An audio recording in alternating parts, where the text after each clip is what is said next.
네, 오늘은 부동산 투자 기술 1000에서 13 주택임대차보호법의 적용 범위부터 20일 대항력이 있는 임차인이 건저당권자에게 무상 임차 확인서를 작성해 준 경우 대항력 효력은 21번까지 하도록 하겠습니다. 자, 주택임대차보호법의 적용 범위는 공부상의 건축물의 용도와 같은 형식이 아닌 실제의 용도에 따라서 판단하게 됩니다. 그래서 가건물, 비닐하우스 이런 경우도 주택임대차보호법에 적용을 받습니다. 그리고 14번 주택임대차보호법에서 인정하는 임차인 대상은 임차인 대상은 자연인 외국인 등록을 한 외국인을 원칙으로 하고 있습니다. 자, 하지만 외외적으로 법인도 임차인이 될 수 있습니다. 어떤 경우냐면은 1. 한국토지주택공사 그리고 2. 지방공기업법 49조에 따라서 주택사업을 목적으로 설립된 지방공사, LH공사나 경기지방공사 등을 말합니다. 그리고 3. 주택도시기금을 제공을 해서 저소득 무주택자에게 주거 생활 안정을 목적으로 전세 임대주택을 지원하는 법인이 주택을 임차한 후 지방자치단체장이나 그 법인이 선정한 입주자가 그 주택을 인도받고 주민등록을 마쳤을 때 대항력을 취득하게 됩니다. 자, 여기서 법인이 주택을 임차한 후 지방자치단체장이나 그 법인이 선정한 입주자 직원을 말하겠죠. 직원이 그 주택을 인도받고 주민등록을 마쳤을 때 대항력을 취득하게 된다는 것입니다. 그리고 중소기업법 제2조에 따른 중소기업에 해당하는 법인이 소속 직원의 주거용으로 주택을 임차한 후 그 법인이 선정한 직원이 해당 주택을 인도받고 주민등록을 마쳤을 때 대항력을 취득한다. 그리고 임대차가 끝나기 전에 그 직원이 변경된 경우에는 그 법인이 선정한 새로운 직원이 주택을 인도받고 주민등록을 마친 다음 날부터 제3자에 대하여 효력이 발생한다. 그래서 우리가 경매에 입찰을 하기 전에 그 임차인으로 있는 사람이 이렇게 중소기업에 해당하는 법인이 소속 직원으로 주용으로 주택으로 임차한 후에 그 직원이 주택을 인도받고 주민등록을 마쳤을 때는 대항력을 취득한다는 것. 그리고 임대차 기간 안에 그 직원이 변경된 경우는 최초의 직원의 대항력 날짜가 아니고 새로운 직원이 주택을 인도받고 주민등록 마친 다음 날부터 제3자에 대해서 효력이 발생한다는 것. 이 정도 알고 입찰해야 될 것 같습니다. 그리고 15번 임차인의 대항력이란 대항력은 임차인이 자신의 보증금 전부를 반환받을 때까지 해당 부동산을 비워주지 않아도 되는 권리를 말하고 있습니다. 그래서 우리 주택임대차법 3조에서는 대항력에 대해서 임차인이 대항력권을 갖추기 위해서는 주택 인도와 주민등록 전입신고를 마치는 걸 말합니다. 전입신고를 마친 때는 그 다음날 0시부터 제3자에 대해서 효력이 생긴다는 것입니다. 그리고 16. 대항력의 발생 요건 및 대항력의 효력 발생일은 대항력은 말소 기준 권리보다 앞선 전입과 인도를 갖추는 것. 이 대항력권 자체가 전입과 인도를 갖추는 것을 대항력권으로 보면 되겠습니다. 갖춘 대항력권을 갖추기 전에 선순위 권리가 있었다면 대항력이 인정되지 않습니다. 그래서 말소 기준 권리 6가지보다 더 일찍 전입을 했을 때 대항력이 발생하게 됩니다. 자, 말소 기준 권리 6가지를 보면은 저당, 건저당, 그다음에 압류, 가압류, 경매 개시 결정 등기, 담보 가등기. 전세권은 건물 전체에 설정되고 전세권이, 그리고 전세권에 의해서 경매를 신청하거나, 그리고 또 전세권자가 배당 요구를 한 경우, 이럴 경우는 말소 기준 문제가 될 수 있습니다. 그리고 대항력 효력은 주택의 인도와 주민등록을 모두 마친 다음날 0시부터 발생하게 됩니다. 그래서 결국에 대항력 기산일은 인도와 주민등록 중 늦은 것을 기준으로 다음날 0시에 발생하게 되는 것입니다. 그리고 소유자가 자기가 소유자로 있다가 자기 부동산을 매도하고 임차인이 되는 경우는 그 매수인이 상대방 매수인이 그 부동산을 소유권 이전 등기한 다음날 0시부터 발생한다는 겁니다. 대항력이. 기존의 소유자에 대해서 임차인의 대항력은 상대방 매수인이 소유권 이전 등기일 다음날 0시부터 발생한다. 이게 대부분의 입장입니다. 즉, 다시 설명하면은 매수인이 소유권을 이전 받는 당일 동시에 만약에 저당권을 설정이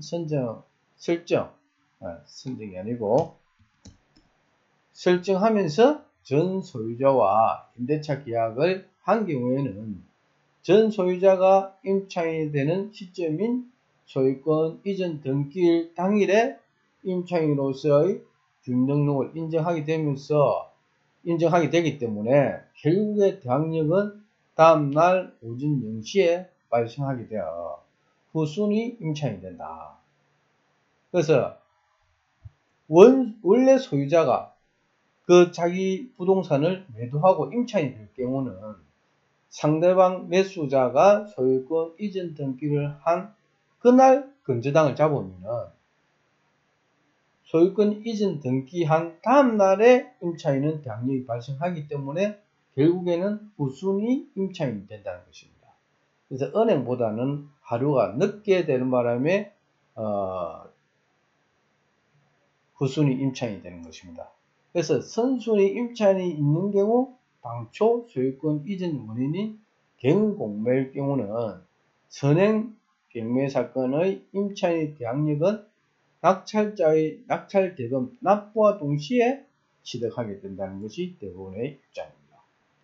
그리고 17번은 대항요건을 갖춘 경우 대항력의 인정 여부인데, 자, 동거 가족만 전입을 하게 되고 특히나 미성년자인 자녀가 점유를 하고 있는 경우, 그리고 부모가 나중에 세대 합가를 한 경우에도 최초에 자녀가 전입한 날짜에 대항력이 발생한다.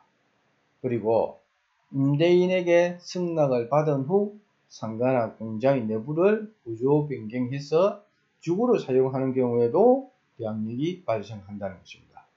그리고 미등기 건물이나 비닐하우스 또는 주택의 일부를 점포로 개조한 경우, 이 경우도 대항력이 발생합니다. 그러니까 그 미등기 건물이 대항력이 발생한다는 것, 그리고 비닐하우스도 실제 주거로 사용하면은 대항력이 발생한다는 것, 그리고 주택 전부가 아니고 일부를 점포로 개조해서 주택이면서 일부는 점포를 개조해서 사용하여도 대항력이 발생한다는 것, 이걸 알아야 될 것 같습니다. 그리고 다가구 주택의 호수를 기재하지 않고 전입 신고를 한 경우에도 실제 대항력이 발생한다. 다가구 주택은 어제도 말씀드렸다시피 법상에 19세대까지 가질 수 있는데, 여기서는 소유자가 다세대는 호실마다 분양이 돼서 아파트처럼 소유자가 각자 소유권을 가지지만은, 다가구는 19세대까지 있지만은 소유자는 한 명입니다. 그래서 내나 주택처럼 자기 소유자가 한 명인 상태에서 청이나 호수를 기재하지 않아도 전입신고를 인정하고 전입신고할 때 대항력이 발생한다는 것입니다. 그리고 18번 대항력의 존속기간은 주택의 인도와 주민등록은 대항력의 취득요건이자 존속요건이라는 것입니다. 그래서 이 주민등록의 주택 인도와 주민등록은 계속 유지가 되어야 된다는 것입니다. 대항력을 인정받기 위해서는. 그래서 경매 절차의 매수인에 대한 대항력 종속 요건은 매각대금 납부 시까지 우리가 입찰을 할 때 원래 있던 임차인의 대항력은 매각대금 납부 시까지 유지해야 된다는 것입니다. 그리고 우선 변제권이나 최우선 변제, 소액 임차인의 최우선 변제권 행사 시에는 납부시가 아니고 대금 납부시가 아니고 이때 대항력 요건은 배당 요구 종결까지 유지하면 됩니다. 자, 여기서 한번 더 살펴보면은 자, 대항 요건은 자, 취득 요건이자 종속 요건인데 매수인, 경매절제 매수인에 대한 대항력의 존속 요건은 자, 매각 대금 납부 시까지 유지해야 된다는 거. 그리고 우선 변제권이나 최우선 변제권 행사 시에는 대항 요건을 배당 요구 종결까지 유지해도 최우선 변제금, 소액 보전금을 받을 수 있다는 것입니다. 그러나 잔금 납부 시까지 유지하는 것이 가장 안전하다. 왜냐하면은 배당 요구 종결 이후에 대항력을 상실한 상실한 후에 그 다음에 경매가 취소되는 경우가 있기 때문에 그래서 그 원래 집으로 다시 전입신고를 하더라도 다른 권리들보다는 우선위가 되기 때문에 일단은 여기서 매각 대금 납부 시까지 유지해야 된다. 그리고 최우선 변제권은 배당 요구 종결까지 유지해야 된다. 이렇게 되어 있지만은 안전한 방법은 잔금 납부 시까지, 매각 대금 납부 시까지 유지하는 것이 가장 안전하다는 것입니다. 왜? 경매가 취소될 수도 있기 때문에. 그래서 자 18번 대항력 있는 임차인과 대항력 없는 임차인의 임차권 존속 기간은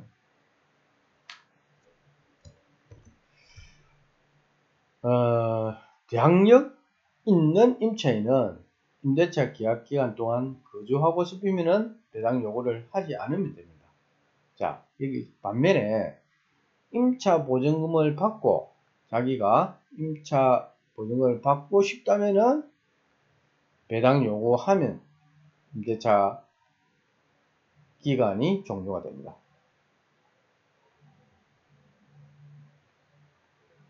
자, 여기서 보면은 우리가 경매에 입찰을 하다 보면은 기존에 대항력 있는 임차인이 있습니다.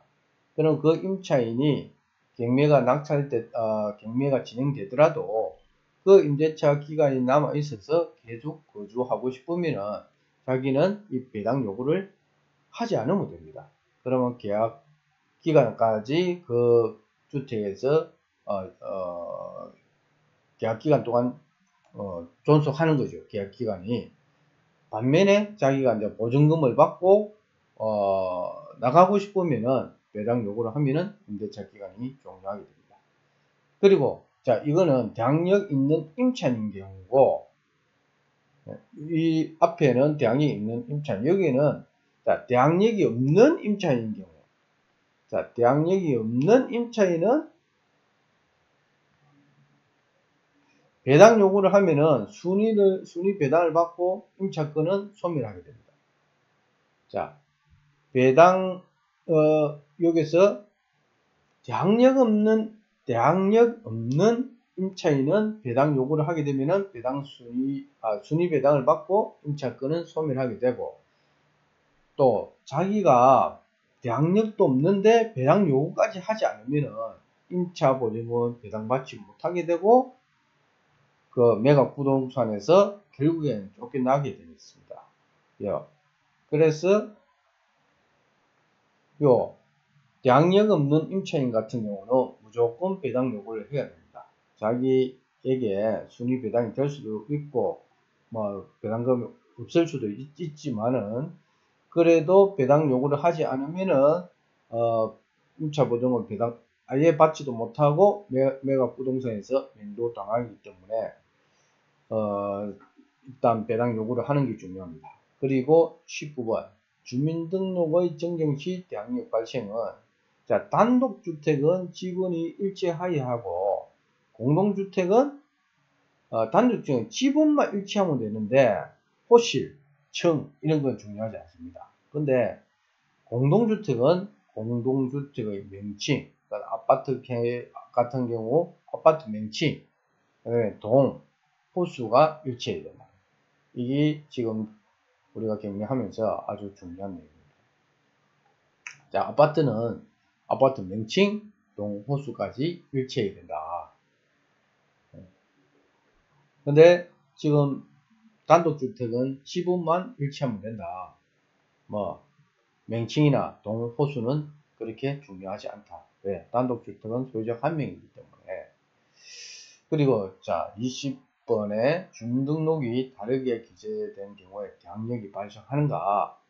자, 임차인 과실로 주민등록이 다르게 기재된 경우 나중에 특수 주소 변경이라 해서 대항력이, 자, 임차인이 과실로 주민등록이 다르게 기재되어도 나중에 특수 주소 변경을 해서 주민등록을 다르게 한 걸 다르게 했을 때 특수 주소 변경이 되는데 그때 대항력이 발생한다는 것입니다.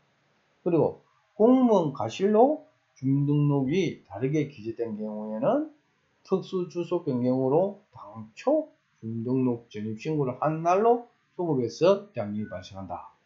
그래서 공무원 과실일 경우는 주민등록을 다르게 기재해도 특수 주소 변경으로 최초에 주민등록 전입신고 한 날짜로 소급해서 대항력이 발생하는 게 원칙이고, 하지만 예외가 있습니다. 예외는 임차인이 올바르게 이제 전입신고를 했는데도 불구하고 공무원이 착오를 일으켜서 수정을 요구하고 공무원 수정을 요구했지만은 임차인이 스스로 수정해서 제출한 경우는 대항력을 지적할 수 없다는 것입니다. 자, 요 예외가 다시 공무원 과실 부분에 한번 더 살펴보면은, 공무원 과실로 주민등록이 다르게 기재된 경우는 특수 주소 변경으로 당초에 주민등록 전입신고를 한 날로 소급해서 대항력이 발생하는 게 원칙이고, 근데 외에는 임차인은 전입신고할 때 제대로 제출했는데 또 중간에 공무원이 착오를 일으켜서 수정을 요구했는데 이때 임차인이 스스로 수정해서 제출한 경우는 공무원이 착오로 수정을 요구했지만은 임차인이 스스로 수정해서 제출한 경우는 대항력을 지도할 수 없다는 것. 이게 중요한 내용입니다. 그리고 예를 들어서 계약서상의 집 주소, 그 다음에 호수, 그 다음에 출입문에 표기된 호수가 건축물 대장의 호수와 다른 상태에서 전입신고를 하게 되면은 대항력을 인정받지 못한다는 것입니다. 자, 이럴 경우는 어디를 기준으로 하냐면은 건축물 대장에 표기된 호수로 신고해야 된다는 겁니다.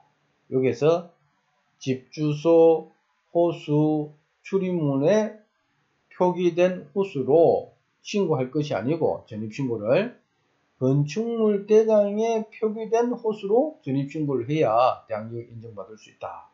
그래서 예를 들면 옛날에 오래된 다세대 건물 같은 경우는 반지하로부터 올려서 건축한 경우가 많은데 이때 반지하인데 지상 1층처럼 볼 때가 있습니다. 이때 출입문 문패에 101호, 201호, 301호, 401호로 표기해놨다. 근데 여기는 반지하면은 지하 B 101호 이렇게 해야 정상인데 그걸 표기를 이렇게 101호로 바로 시작했다는 겁니다.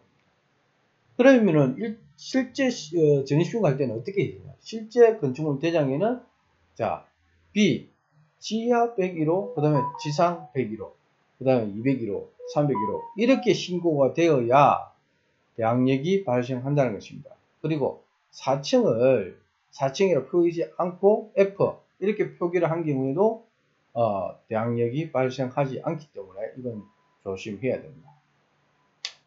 그리고 대항력이 있는 임차인이 건저당권자에게 무상 임차 확인서를 작성해 준 경우 대항력 효력은, 자, 건저당권자가 담보로 제공한 건물의 담보 가치를 조사할 당시에, 은행을 이야기하겠죠.